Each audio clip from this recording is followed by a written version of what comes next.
국민 라디오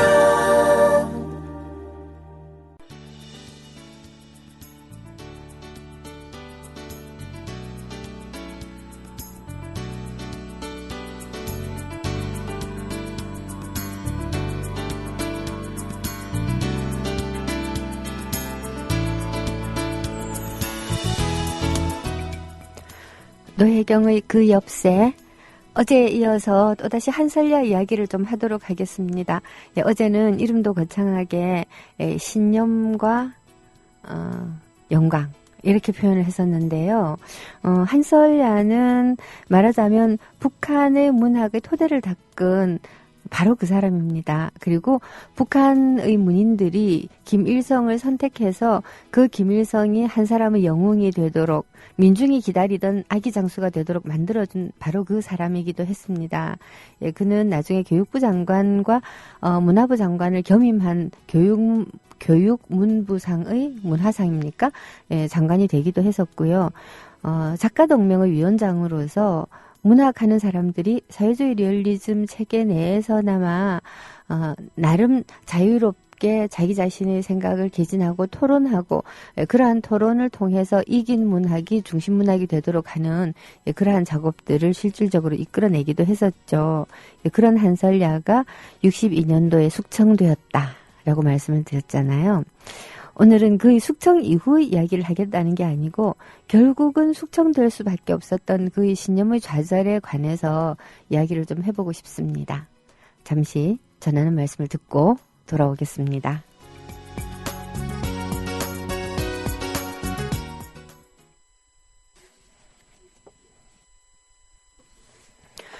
한설야는 소설가로 우리한테 좀 더 많이 알려져 있지만요. 일제시대의 작가들은 반드시 소설만 쓴 게 아니고 시도 쓰고 평론도 쓰고 그랬거든요. 그리고 한 20년대 초반부터 막 일어났던 민요부흥 운동이니 시조부흥 운동이니 이러면서 그 너무 빠른 속도로 서구적인 문학 형태가 밀려오는 것에 반발해서 우리 조선적인 것을 되찾자, 전통을 되찾자라고 하는 그런 문학 운동에 부응해서 시조도 많이 썼어요. 그러니까 어떻게 생각하면요, 우리가 지금 이해하고 있는 시조라고 하는 형식은 조선시대에 우리의 그 조상들이 선비들이 즐겨 불렀다라고 착각되고 있는 시조라기보다는 일제시대 때 시조 부흥 운동을 통해서 우리에게 다가온 시조라고 하는 게 더 맞을 것 같아요. 자, 그래서 한설야도 시도 많이 썼고 소설도 많이 썼어요. 소설도 중편, 장편, 단편 가릴 것 없이 굉장히 많이 썼는데 엄청난 작품의 양으로 일단 압도했던 사람인데요. 예, 그럼에도 불구하고 그가 썼던 정말 슬픈 시 한 편이 우리 학자들이 노력에 의해서 전해지고 있거든요. 일단 그 시부터 제가 소개를 해드릴게요. 라고 해놓고 또 책에서 찾아놓고 또 덮어버렸네요. 제가 인간이 이렇습니다. 어쨌든 한설야가 거의 이렇게 말년에 뭐라 그러죠? 죽기 전에 써서 남겼다라고 하는 그런 시예요. 숙청 당하기 직전에 썼다라는 그 이야기인 것 같은데요. 왜냐하면 죽기 전에 한설야가 76년도에 죽었는데 그때 썼던 작품들이 남아있을 리가 없으니까 아마 자기가 그 해임되고 모든 관직에서 해임이 되고 철직이라고 그러죠. 예, 철직 당하고 나서 곧 숙청되게 되어 있음을 깨닫고서 쓴 시라고 하는데 이런 시입니다. 시조인데요. 바람을 안고라고 하는 제목인데요. 바람은 어이하여 면 바로만 치고 오나 등 뒤에 치고 가면 걸음도 쉬울 것을 사람도 바람도 서로 지려 아니하네. 한평생을 하루같이 그렁성 살았으니 이제서 돌아서서 바람에게 등을 대랴. 가던 길 나는 좋아 한 본새로 가노라. 우리는 북한으로 넘어간 월북 작가들이 다 이렇게 그 김일성 체제에 부역하고 그리고 김일성에게 아부하면서 살아남았다라고 생각하지만 굉장히 많은 작가들이 처음에는 김일성 체제에 동조하고 김일성과 함께 사회주의 체제를 만든다라고 생각하면서 노력을 하지만 시간이 지나면서 자기 자신의 문학적 신념, 강고한 신념으로 김일성에게 반대하게 되는 경우도 생겨요. 이 한설야가 김일성의 체제에 반대했는지는 제가 정확하게 잘 모릅니다만은 그러나 한설야가 작가 동맹의 헤게모니를 가지고 작가들에게 많은 문학적인 토론과 그리고 나름 생각의 자유를 허용하고 한 것이 김일성이라든가 특히 김정일의 입장에서 볼 때는 체제를 위협하는 굉장히 중요한 요소가 될 수도 있었던 것입니다. 사소하게 보이지만 자유라고 하는 건 굉장히 힘이 강력해요. 한번 나의 뜻대로 말할 자유, 나의 의지대로 행동할 자유를 맛본 사람들은 언젠가는 그 방향으로 가게 되기 때문에 특히 독재자들은 그 무엇보다도 자유주의적인 사람들을 많이 억압을 하는 거죠. 실제로는 자유주의자들은 얼핏 보면 기회주의자처럼 보이기도 쉬워요. 네 말도 맞는 것 같고 내 말도 맞는 것 같고 뭐 우리 서로 뭐 맞는 말을 하니까 서로 간섭하지 말자. 그러면 직접적으로 체제에 맞서서 싸우는 좌파들보다도 자유주의자들은 좀 편해 보이잖아요. 근데 실제로 제대로 된 독재자들은 말이 좀 이상하다. 제대로 된 독재자들은요. 자유주의자들 굉장히 싫어합니다. 왜냐? 이 자유주의자들이야말로 이념에 몸바치는 사람들이 적이기 때문이죠. 이들은 이념보다는 한 개인의 개성을 훨씬 더 중요하게 생각합니다. 예, 그런데 북한 문학에서 가장 공격받는 언어가 바로 이 개성이라고 하는, 자아라고 하는, 자유라고 하는 단어들이거든요. 한설야가 문학에서 자유를 허용한다고 말한 적은 없어요. 하지만 한설야는 사회주의 리얼리즘의 소설들이 어떠해야 된다. 예를 들어서 뭐 주인공은 언제나 착해야 되고 나쁜 놈은 언제나 나빠야 되고 이런 도식주의에 반대해서 보다 현실에 부합하면서 다양한 인간상을 그려내면서 동시에 사회주의적인 인간이 승리하게 만드는 이러한 소설들, 기법적이고 미학적으로 좀 더 우수한 소설들을 옹호한 것은 맞는 것 같고요. 물론 한설야도 굉장히 신념이 강하고 고집이 센 사람입니다. 그래서 자기와 신념이 다른 사람들에게는 정말 가차없이 공격을 했어요. 정말 가차없이 공격을 하고 논쟁을 한 사람이었지만 중요한 건 논쟁을 통해서 답을 얻으려고 했다는 거죠. 그냥 명령하지 않습니다. 그냥 규정하지 않습니다.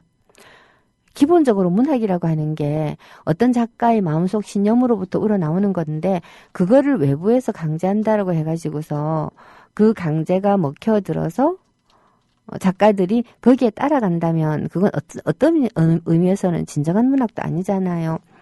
모르겠어요. 저는 한설야가 지금 제가 이야기하는 것만큼 너그러운 마음을 가지고 있었다고 생각하진 않습니다. 예, 그도 자기와 신념이 다른 작가들을 굉장히 많이 공격했으니까요. 하지만 중요한 건 자기의 신념에 의해서 남의 신념을 공격했지 김일성의 지시에 의해서 남의 신념을 공격한 건 아니라는 겁니다. 그러나 시간이 갈수록 차츰차츰 지시에 의한 문학을 해야 되는 입장으로 몰려가기 시작을 하는 거죠. 한설야가 교육문화상을 그만두게 된 게 58년도인데요. 이때쯤 천리마 운동인이 또는 이 유일 주체사상인 이런 말들이 나오기 시작을 해요. 이때쯤. 주체 철학이라고 하는 말이 나오기 시작을 하고 주체 철학으로 사회주의를 주체 철학으로 바꿔 끼우면서 김일성이 차츰차츰 좀 더 우상화되는 길로 나아가기 시작하던 무렵에 한설야가 바로 그러한 사상 교육을 담당하고 있는 교육문화상을 사임을 했다. 라고 하는 것도 사실은 약간 짚어볼 만한 대목이죠. 56년은 작가대회가 있었던 해이고요. 한설야의 전성기라고 할 수 있고 58년은 그 종파 사건, 8월 종파 사건이 일어나면서 김일성 유일 주체의 세계로 한 걸음 발을 내딛던 바로 그러한 시기입니다.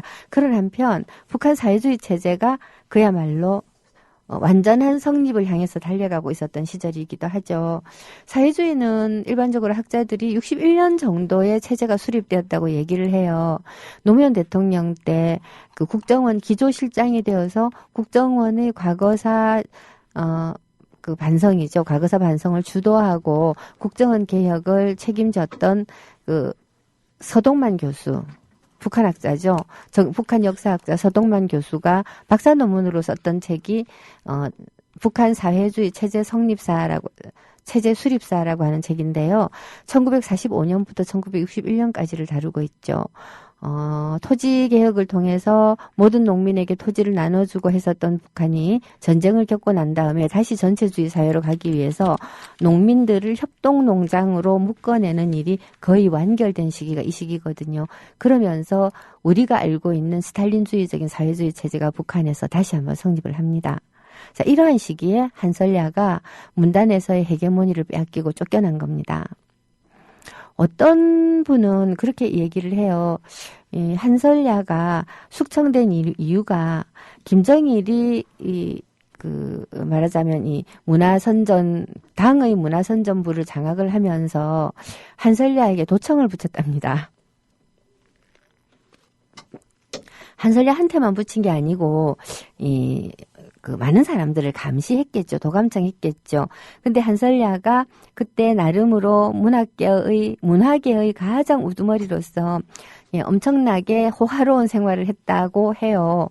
근데 집에서 이렇게 와인 파티 같은 것을 하면서 김정일에 대해서 마구 욕을 했답니다. 애송이 같은 것이 어른을 몰라보고 어쩌고 저쩌고 하면서 마구 욕을 했는데 그게 도청되어 가지고서는 그야말로 김정일이 불같이 화가 나가지고 한설야를 숙청했다. 이런 야사도 전해지고 있어요. 어느 쪽이 사실인지는 모르나 그러나 한설야의 이 시조를 보면 답이 어느 정도 나와 있죠. 아까 읽어드린 시조에 라고 해놓고 또 덮었습니다. 아 정말 제가 왜 이러는지 모르겠네요. 자. 한평생을 하루같이 그렁성 살았다고 얘기하잖아요. 바람은 어이하러 면바로만 치고 오나 바람은 어째서 항상 얼굴을 때리면서 오나 다른 말로 하면 이 사람이 바람을 등지고 걷질 않고 언제나 바람에 맞서서 걸었다는 얘기잖아요. 등 뒤로 지고 가면 걸음도 쉬울 것을 사람도 바람도 서로 지려 아니하네. 시대의 대세에 이렇게 살면 편안하다고 하는 것에 자기는 한 번도 순응해 본 적이 없다. 그런데 한평생을 하루같이 그렇게 살았는데 이제야 돌아서서 바람에게 등을 대랴. 가던 길 나는 좋아서 한 뻔새로 가겠다. 면바로 치는 바람을 향해서 가던 길을 한 뻔새로 가겠다. 라고 한설야는 말하는 겁니다. 정말 뭐라고 할까 참 고집 센 사람이죠. 한설야를 우직하다라고 표현하는 것이 이럴 때도 딱 드러나는 것 같습니다. 이 사람에 대한 이미지는 대부분의 문인들이 지니고 있는 세련됐다, 스마트하다, 날렵하다, 댄디 같다 이런 종류의 일제화 문인들의 이미지와 상당히 다르게 아주 지성적이다 이런 의미와 다르게 우직하다라고들 대부분 막 표현을 합니다. 어떻게 보면 우리가 상상하는 공산주의자의 모습일 수도 있어요. 굉장히 신념이 강하고 뚝심 있고 묵직하고 그러면서도 나무 말귀 잘 못 알아듣는 그렇게 생긴 사람일 수가 있겠어요.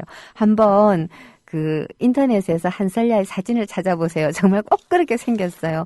고집 센 소처럼 생겼어요. 정말 미남이 아니라서 제가 이마보다 먼저 소개를 안 했을지도 몰라요.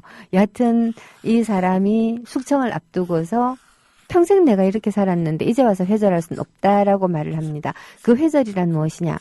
한설야는 사회주의 북한을 건설하는 것이 자신의 신념이었다는 이야기예요.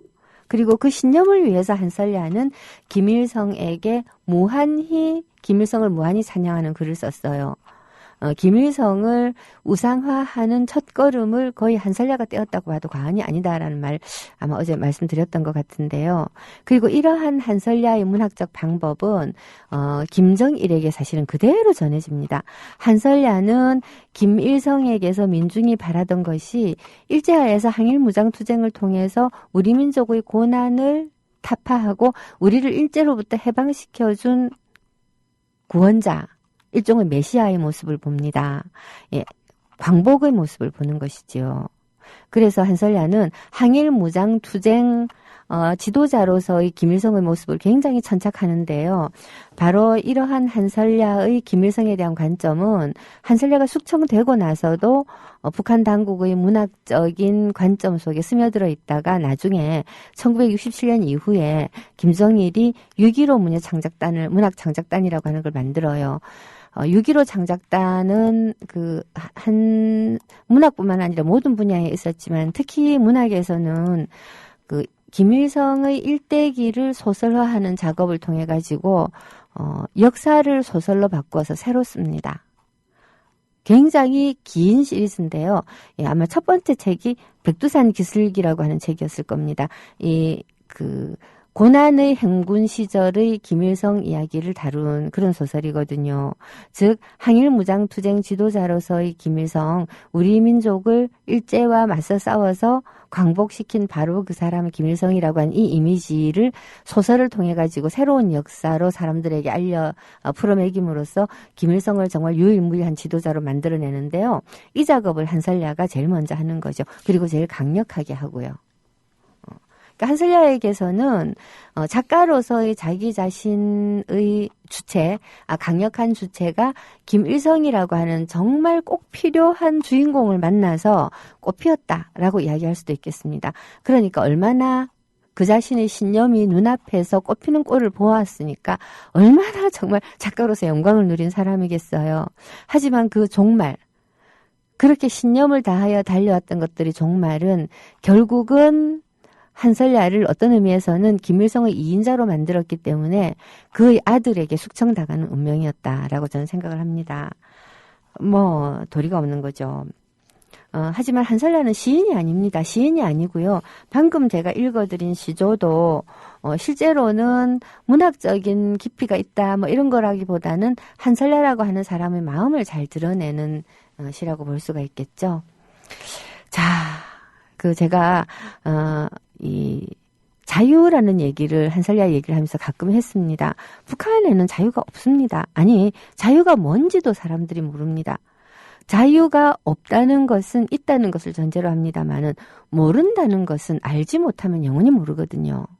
예, 그렇기 때문에 자유가 뭔지 단어조차도 잘 쓰이지가 않습니다. 하지만 남한에서는 70년대부터 지금까지, 아니 50년대부터 지금까지 모든 투쟁의 중심에 자유가 있었고 그 자유는 민주와 짝을 이루었죠. 즉 자유로워야 민주주의가 있다라고 생각을 했고요. 이미 자유민주주의가 되었다라고 생각될 때 우리는 비로소 평등을 얘기하고 분배를 얘기하고 양극화를 이야기하고 그러했는데 지금 이 시점에 또다시 자유를 이야기를 하게 생겼습니다. 박근혜는 사람들이 자유를 가지고 있는 걸 싫어해요. 사람들이 자유로이 생각하고 자유로이 자기 자신의 역사를 재구성하고 하는 꼴을 못 봐요. 사람들이 본면을 쓰든 말든 그게 박근혜하고 무슨 상관입니까? 근데 그 본면을 쓰지 말라고 해요. 사람들이 시위를 하면 대통령으로서 들어야 될 것 아닙니까? 듣기가 싫어서 시위 못하게 해요. 즉 초보적인 자유의 어감 문제가 지금 우리 민주주의가 시작되는 첫 번째 계단에서 우리가 다 진도 떼고 넘어온 줄 알았던 자유의 문제가 지금 다시 문제가 되고 있는데요. 바로 이 자유를 서서히 좁혀서 오로지 사회주의만을 생각할 자유로 만들어낸 원흉이자 한편으로는 그 자유만은 지키고 싶어 했었던 한설야에게 제가 이런 곡을 바쳐도 될지 모르겠습니다. 예, 김남주의 자유가 낭송으로 들어있는 안치환의 자유 듣겠습니다. 예, 제가 한설야가 62년 정도에 철직당하고 63년에 완전히 숙청되어서 농장으로 쫓겨가서 농사를 짓고 살다가 76년에 돌아가셨다라고 어제 말씀드렸습니다. 예, 하지만 실상 62년에 숙청당하기는 했지만 엄밀하게 말하면 58년도에 교육문화상을 그만둘 때부터 한설야의 몰약은 다소간 예견된 것이었다고 할 수 있습니다. 한설야는 이게 굉장히 다른 부분이에요. 김일성을 맹종하느냐 아니면 김일성에게 절대 충성을 바치면서도 김일성의 의미를 자기가 결정하느냐. 굉장히 다른 문제거든요. 한설야는 전적으로 후자였습니다. 어떻게 보면 김일성을 우상화하는 굉장히 중요한 단초들을 한설야가 다 놓았고요. 한설야는 그걸 신념으로 했습니다. 자기 자신이 문학적 신념으로 마르크스 레닌이 이야기한 바 공산주의 국가를 만들어 나가는 단계에서 이런 유일 지도자가 필요하다라는 것에 관해서도 한설야는 굉장히 예민하게 알고 있었거든요. 실제로 보면 소련의 경우도 혁명 이후에 권력 투쟁을 통해서 레닌이 일당 독재의 1인 우두머리로서 권력을 잡았고, 그 다음에 스탈린이 잡지 않았습니까? 그리고 소련에서는 그랬고, 중국에서는 모택동이 있었고요. 예, 각 나라마다 공산주의자들은 한 명의 지도자를 보통 가집니다. 당이라고 하는 것의 구조가 그렇잖아요. 한 명의 당의장이 있지. 집단 지도 체제가 되면 당이 개편 5분선이 됩니다. 예, 지금 새정치처럼 아직까지도 집단 지도적인 사고방식을 가지고 있다가 보면 그 지도자들이 정말로 상호 선출이 호선이죠. 호선이라든가 이런 방식의 민주주의에 익숙한 대화와 타협의 천재들이 아닌 이상은 분란이 일어납니다. 예, 지금 안철수처럼 그렇게 하게 되죠. 자, 그래서 공산주의자들은 부르주아지 사회라고 하는 외부의 적에 맞서고 이 구체제, 즉 봉건적이고 그리고 이 왕조적이고 이런 구체제에 맞서서 새로운 체제를 건설해야 되는 내부의 문제가 있죠. 이런 내외부의 적에 맞서서는 강력한 지도체제가 있어야 된다라고 하는 것에 관해서 암묵적으로 다들 동의를 합니다. 그리고 구조를 그렇게 짜죠. 한설야도 그랬습니다. 김일성이 필요하다. 우리에겐 김일성이 가장 중요한 지도자이고 이 김일성은 이러저러한 이유에서 정당성이 있다라고 한설야가 계속해서 외쳤지만 핵심은 이거죠. 한설야는 자기 자신의 신념과 자기 자신의 판단으로 김일성을 선택한 겁니다. 자, 이래서 58년도에 8월 종파 사건이 터졌을 때 8월 종파 사건은 간단하게 말하면 소련에서 스탈린이 죽고 난 다음 후르츠초프에 의해서 스탈린 격하운동이 벌어집니다. 자, 그럴 때 이미 북한에서도 김일성이 사실은 독재자였거든요. 숭배의 대상은 아니었을지 몰라도 독재자였습니다. 예, 그래서 스탈린이 몰락한 김에 김일성을 쳐내자라고 하는 사람들이 북한 내부에도 있었지요. 예, 주로 이제 소련파들을 중심으로 한 사람들이 바로 그 사람들이었는데 김일성이 소련으로 잠시 가 있는 사이에 이 사람들이 모의 작당을 합니다. 그래서 당의 중앙위원회에서 김일성을 탄핵해서 쫓아내자라고 생각을 합니다.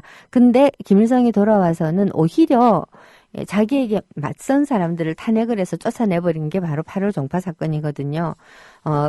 그렇게 자기를 공격하는 사람들을 하나의 당으로 일사불란하게 뭉쳐져 있어야 되는데 당 안에 종파를 만들었다. 그래서 자기네들끼리 패거리를 지어서 움직였다라고 해서 종파라고 부르는데 북한에서는 일단 이 종파 분자라는 소리를 들으면 완전히 그냥 끝이에요. 당으로 못 돌아가요. 안 죽고 살아남아 있을 수는 있으나 숙청이라는 게 원래 그런 거죠. 죽이지는 않습니다. 숙청이라는 말로는 쫓겨나가지고 어디 농장이라든가 공장 같은 데 평생을 일하면서 살아야죠. 이렇게 살아남을 수는 있으나 당으로 다시 돌아온다는 거는 정말 종파분자라는 소리 한번 듣고 나면 끝입니다. 그냥. 자, 이런 무시무시한 종파 사건이 있었을 때도 한설야는 김일성을 절대적인 지도자라고 하지 않았습니다. 실제로는 김일성에게 고개 숙이고 이제부터는 김일성의 지휘에 따라서 문학 활동을 해야 된다라는 걸 한설야가 몰랐겠습니까?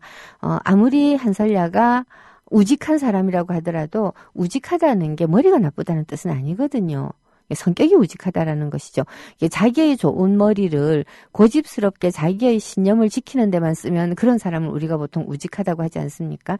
굉장히 그런 사람이었는데 이때도 한설야는 여전히 이 마르크스주의의 원칙은 무엇이냐? 프롤레타리아 무산 대중이 주인이 되는 사회라는 거죠. 그리고 그 체계 속에서 김일성의 역할이라고 하는 것이 지금 현재로는 가장 중요하고 절대적이다. 이건 굉장히 다른 얘기예요. 김일성이 절대적이다. 김일성이 하는 것이 마르크스주의다라고 말하는 것하고 마르크스주의를 가장 잘 구현하는 것이 김일성이다라는 것하고는 엄청나게 다른 말이라는 거죠. 한설야는 김일성을 여전히 마르크스주의라고 하는 체계 내에 자리매김을 했고요. 바로 이 한설야 같은 사람들이 여전히 북한 내에는 지식인 사회에 많이 버티고 있었기 때문에 김일성이 주체 사상을 사회주의의 일종이라고 부를 수밖에 없었고 사회주의를 없애버리고 폐기해버리고 김일성주의, 주체 사상 그리고 민주주의라는 말 없애버리고 김일성주의 김일성 민족 이렇게 말해지기까지는 무려 60년, 50년, 60년, 70년씩 걸리는 거죠. 이 굉장히 오래 길게 투쟁할 수밖에 없었던 것은 한설야 같은 사람들이 언어를 가지고 있었고 말로 투쟁했던 사람이고 이러한 말을 남김없이 이겨내거나 아니면 남김없이 없애버리지 않는 한 여전히 그러한 말을 한 사람들은 사회 속에 존재를 하고요. 사회 속에 존재를 하는 이런 사람들은 아무리 수가 적어도 새카만 바구니 속에, 새카만 주머니 속에 켜놓은 전구처럼, 촛불처럼 조그만 구멍만 하나 있으면 새어나오거든요. 자, 이 한설야, 자, 이런 사람이었다라고 얘기를 제가 아주 열심히 하고 있습니다. 그렇다면 이 한설야가 자기 자신의 신념을 지키다가 결국은, 그 신념을 꺾지 못해서, 다시 말해서, 면바로만 오는 바람을 등지지를 못하고, 바람을 등 뒤에 이렇게 타고서 슬슬슬슬 밀려가면 편할 텐데, 예, 면바로만 오는 바람을 한 본새로 맞으면서 갈 수밖에 없어서, 결국 숙청당하고 농장으로 쫓겨가서, 백석이 양을 키우듯, 그야말로 이 채소를 키우면서 살았다라고 하는 건, 그의 좌절일까요? 실패일까요? 몰락일까요? 참 물어보고 싶어지죠. 자, 노래를 한 곡 더 듣겠습니다. 자, 김지하의 타는 목마름으로입니다. 노래는 누가 불렀는지 몰라도 상관없습니다. 김지하가 지금은 우리 모든 사람들에게 욕을 들어 처먹지만 그래도 타는 목마름으로를 썼던 시절에는 순결했다고 봐야겠죠. 어떤 시를 쓰던 시절에도 순결하지 않았던 사람과 시를 쓸 때는 순결했으나 시대가 지나서 회절한 사람과는 그래도 대접은 좀 다르게 해줘야 되지 않을까라는 생각이 저는 살짝 들어요. 타는 목마름으로 듣겠습니다.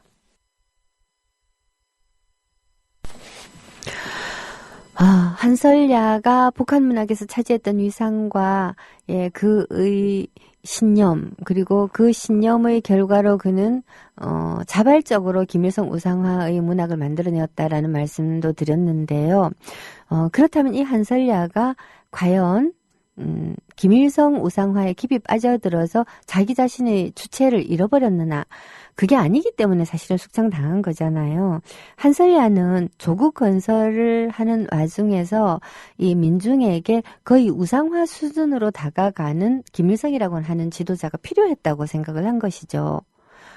말하자면 한설야는 김일성을 진심으로 굉장히 위대한 지도자고 정말 복종에 맞지 않아야 되고 저 사람이 없으면 우리 조국이 제대로 된 국가로 건설이 안 된다. 저 사람밖에 없다. 이렇게 생각했다기보다는 그러한 어떤 단계의 필요성이 있었다라고 하는 것을 깨달아 볼 만큼은 좀 이런 표현은 좀 못하지만요. 충분히 나이가 있는 거예요.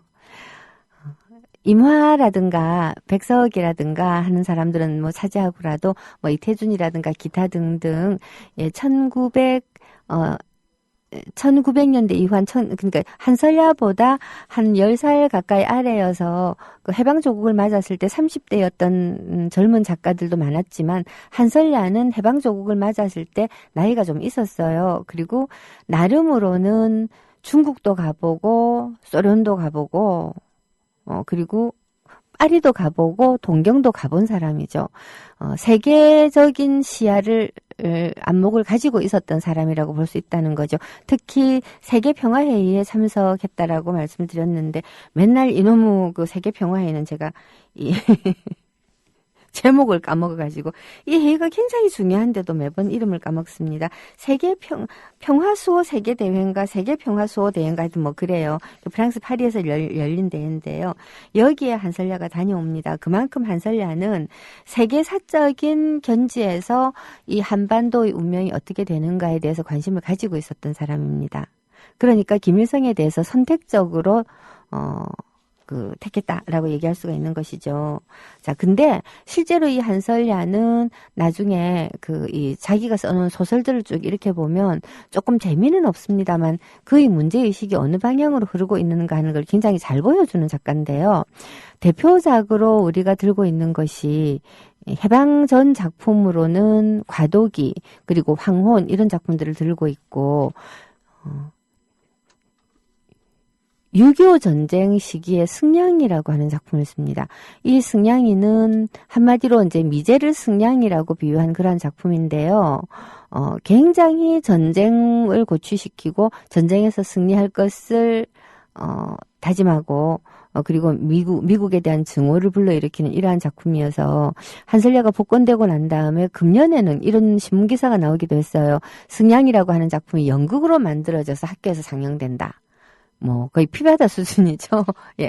이만큼, 체제를 보위하는데 앞장섰던 인물이지만, 그렇다고 해서 한설야의 작품들이 전부 그런 것은 아니에요. 굉장히 시야가 넓어요, 한설야는.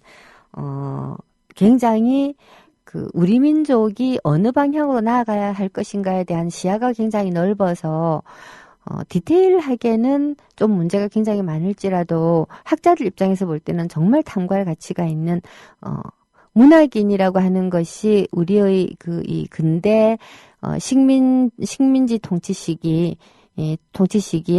민족 문학이라고 하는 것을 하는 작가들이 바로 우리의 민족 국가의 담지자였다라고 하는 말들을 많이 하고 있는데요. 바로 그러한 사람 중에 한 명이었다라는 거죠. 자, 이 얘기 한 번 더 하자면 일제시기 한번 생각을 해봐요. 일본 사람들이 공적인 영역에서 공문서라든가 또는 공적인 영역에서 우리말을 쓰지 않고 일본말을 쓰게 하거든요. 이제 우리의 언어, 우리의 말은 있었습니다만은 그러나 공적인 글은 일본어였단 말이에요. 공식적인 언어는. 근데 우리나라에는 훈민정음이라고 하는 게 있었지 않습니까? 이 한글 학자들이 그리고 한글을 배운 우리의 문인들이 10년대,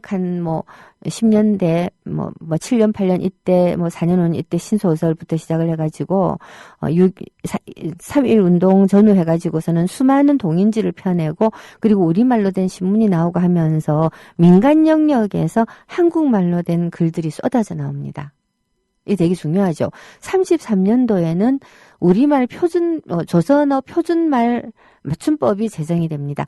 다시 말해서 하나의 글어를 저기 함경북도 끝에서 제주도에 있는 사람들까지 하나의 글을 읽고 같은 생각을 읽을 수 있게끔 맞춤법이 통일이 되는 거죠.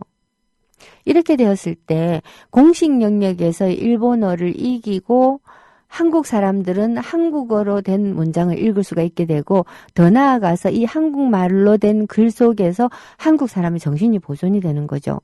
말이라고 하는 것은 하고 사라지기 때문에 공식 문헌들이 전부 일본어로 되어 있다가 보면 사람들이 언어 생활 속에도 일본이 무지무지하게 침투를 하게 되어 있습니다. 지금 우리가 아직도 일제 잔재를 얘기를 하잖아요. 예, 그랬는데 이 문학하는 사람들이 자기네들끼리 엄청난 토론을 통해서 원칙을 세웁니다. 조선의 문학이라고 하는 것은 조선 말로 되어 있는 문학을 말한다. 조선 글로 쓴 문학을 말한다. 뜻밖일 정도로 일제시대의 문인들은 생각보다는 국한문 혼용체가 아니라 순 우리말체를 굉장히 많이 썼어요. 소설가들도 마찬가지고요. 문장 속에 한자가 들어간다라고 해가지고 그게 한문이 아닙니다. 국한문 혼용체가 아니라 그냥 어떤 소리를 이런 글자로 쓴다라고 옮겨놓은 것에 지나지 못하는, 즉 한글로 된 문장을 썼다라는 거죠. 그리고 이 바로 한글로 된 문장들 속에, 바로 글들 속에 우리의 민족이라고 하는 것이 보존되어 있었습니다. 예, 그래서 일제시대 때 단일 조직으로서 가장 많은 피해를 입었던 거는 신간회라든가 공산당 이런 데를 제외하고는 조선어 학회였다라고 제가 가끔 말을 하는데요. 회원수 대비 일제에 가장 많이 죽었던 조직이기도 합니다. 예를 들어서 회원이 10,000명이 있는 곳에서 100명이 탄압을 받았다라고 하면 사실은 그게 1%잖아요. 근데 회원이 150명 있는 데서 120명이 잡혀가고 죽고 감옥 갔다 그러면 그거는 거의 다라고 할 수가 있겠죠. 예. 사실 조선어 학회는 거의 다 탄압을 받았다고 봐도 과언이 아닙니다. 자, 이러한 조선어 학자들과 조선 문인들, 조선 문학자들의 노력으로 우리의 민족이라는 것이 보존이 되었다라고 할 때, 이 한설야라고 하는 사람이 이 민족의 미래를 사회주의 국가 성립으로 두고 북쪽을 선택을 해서 김일성이라고 하는 대표자를 세우고, 그리고 그 대표자를 중심으로 해서 정말로 민중이 주인이 되는 나라를 위해서 일로 매진했다, 우직하게. 라고 하는 것은 우리는 정말 인정을 하지 않을 수가 없다는 생각이 들어요.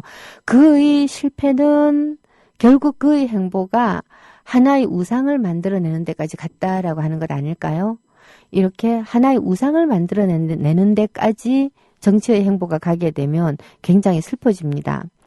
조금 다른 차원의 이야기지만 지금 우리나라의 그 비극 가운데 굉장히 심각한 비극은 박정희와 박근혜를 우상의 수준에서 생각하고 있는 사람들이 자기 자신의 불행을 초래함에도 불구하고 여전히 저 사람이 영광을 누리는 꼴이 나는 행복하다라고 이렇게 생각하고 있기 때문이잖아요.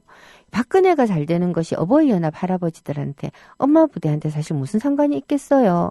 길거리에 나와서 온갖 추태를 다 보이고 많은 사람들이 손가락질을 해도 그들의 마음속에 박근혜 누님이 나의 모습을 보면 행복하겠지 라고 생각하는 마음이 남아있는 한 저분들은 구제가 안 되는 거잖아요. 이렇게 구제가 안 되는 마음의 영역, 이게 바로 우상의 영역인데요. 문학이 우상을 만드는 데까지 나아가면 그 문학은 망한 문학이라고 할 수 있겠죠. 아마도 한설야는 자신이 문학 활동을 하지 못하고 죽기까지의 한 15년 정도의 세월 동안을 내가 무슨 짓을 한 것일까라고 생각하지 않았을까. 아니면 맞서서 그것이 결국은 대세였으나 나는 끝끝내 맞섰다라고 생각했을까. 예, 그런 생각들을 조금 하게 되네요. 어쨌거나 간단하게 한설야 작품 가운데서 여러분들에게 추천하고 싶은 작품 한 작품 줄거리 조금 소개해드리면서 오늘 방송을 마무리할까 합니다. 한설야도 읽을만 해요. 사실 저는 한설야의 초기 작품들 막 연애 이야기 다루고 이런 거 되게 재밌거든요.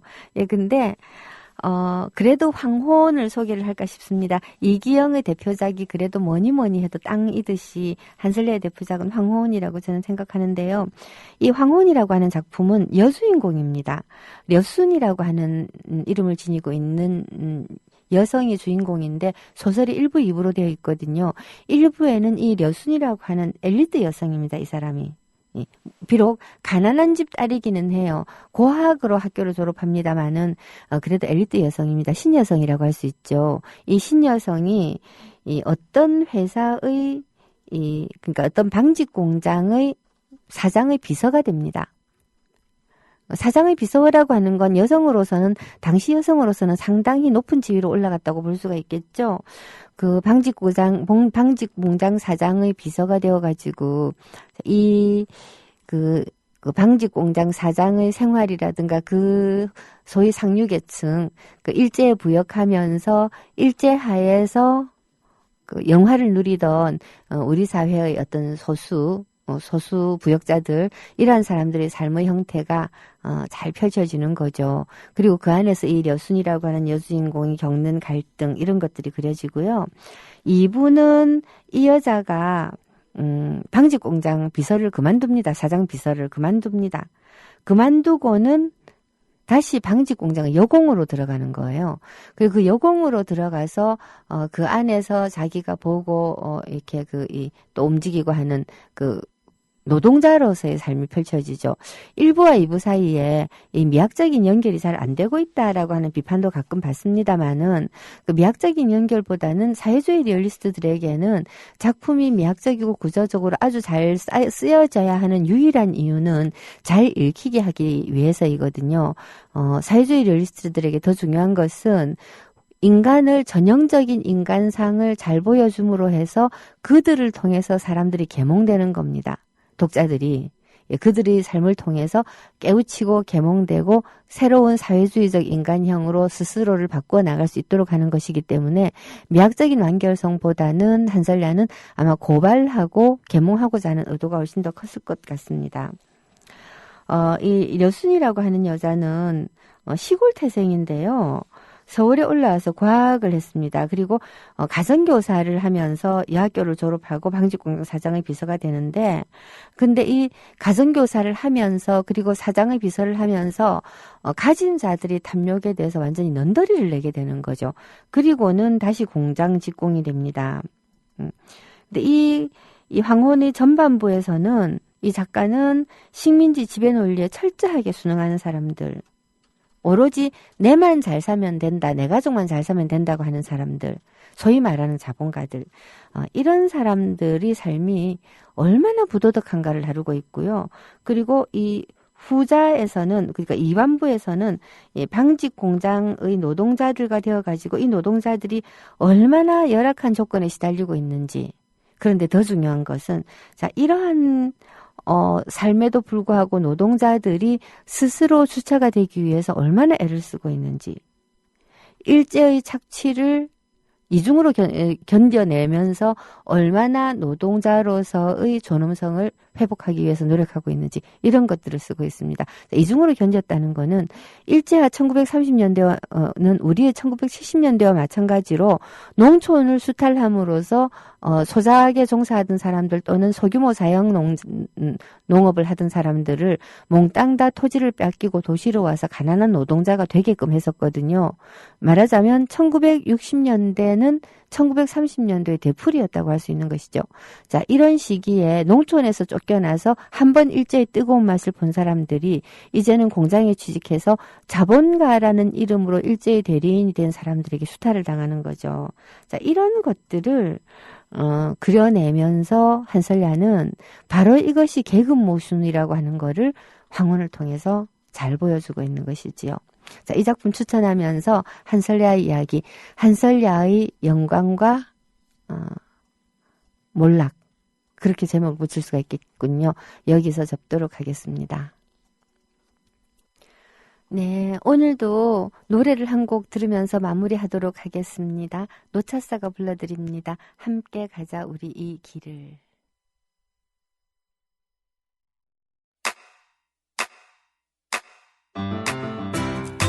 국민 라디오 지지하는 4가지 방법 아시나요?